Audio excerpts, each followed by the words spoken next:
Des images inédites. Ces scènes se déroulent à Sébikotane, près de la Société métallurgique d'Afrique, Someta.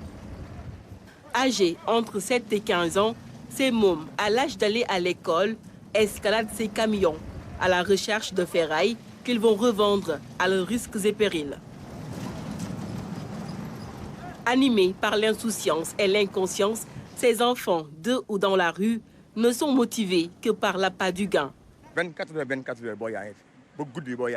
24 heures sur 24, ils sont là. Ce sont des enfants qui n'hésitent même pas à passer la nuit ici.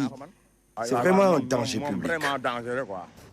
Les moins costauds font la collecte dans ces résidus.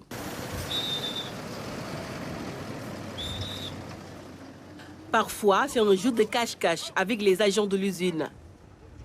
Ils semblent réfractaires à toute approche, mais après quelques minutes, ils acceptent de nous parler. À 14 ans, Amadou Boiro, ramasseur de ferraille, est déjà un as en la matière. Ici, il est considéré comme le patron du groupe.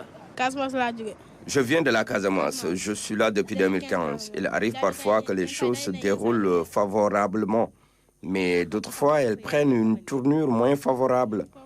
Nous les revendons principalement aux dépanneurs locaux. Le reste de notre marchandise est vendu aux usines. Mes parents sont à Casamance. Tout comme Amadou, Moussa Baldé vient lui aussi de la Casamance. Depuis 2018, il fréquente les lieux. Il croit avoir trouvé dans ce métier le chemin de la réussite. Ma mère est décédée à mon jeune âge, donc j'ai vécu et grandi avec mon père que j'aide souvent dans ses activités. Ça arrive qu'on gagne beaucoup, entre 10 000 et 15 000 francs CFA. Au pire, nous ne gagnons pas plus de 3 500. Un autre profil tout à fait atypique, Abdourahmane Baldé, élève en 4e secondaire. À ses heures perdues, il est ramasseur de ferraille pour gagner sa vie, nous dit-il.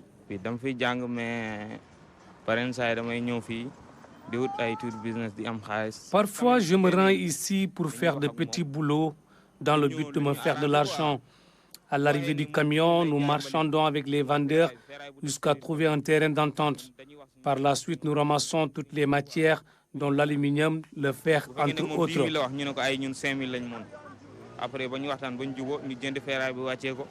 Déplorable si l'on sait qu'à l'échelle nationale, le taux brut de scolarisation est de 83,80% à l'élémentaire, dont 91,10% pour les filles. Dans l'enseignement supérieur, l'indice de parité est en constante progression. Et pourtant, des lois et des instances dédiées à la protection des enfants existent. Et le Sénégal a ratifié de nombreux textes internationaux. Je ne cautionne pas la présence des jeunes ici car c'est un milieu à risque. Il y a très souvent des accidents et c'est généralement avec des enfants qui ont à peine 10 ans. Ce sont des jeunes sans expérience qui ne font que vadrouiller. Ils sont là du matin au soir. Ces enfants, en majorité des Guinéens, sont laissés à eux-mêmes, mal vêtus. Ils sont exposés à des maladies de peau à cause du manque d'hygiène. Pour eux, seul l'argent compte et ils sont sourds à tout conseil pour les faire quitter ce milieu. Un jour, je m'entraînais avec deux d'entre eux et l'un d'eux m'a menacé avec un couteau. Nous étions les témoins, je l'aurais amené à la gendarmerie. Il doit avoir le même âge que mon fils, entre 13 et 15 ans. C'est la raison pour laquelle je me démène pour qu'ils cessent cette activité.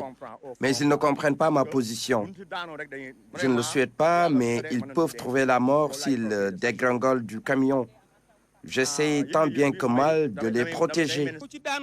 Si on attrape quelqu'un, il va finir en prison alors que c'est évitable.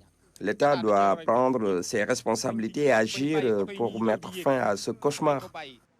La Charte africaine des droits et du bien-être de l'enfant condamne le travail des enfants sur toutes ses formes en son article 15 et l'article 32 de la Convention sur les droits de l'enfant qui affirme que l'enfant ne peut accomplir des travaux dangereux ou nuisants à sa santé, à son éducation et à son développement.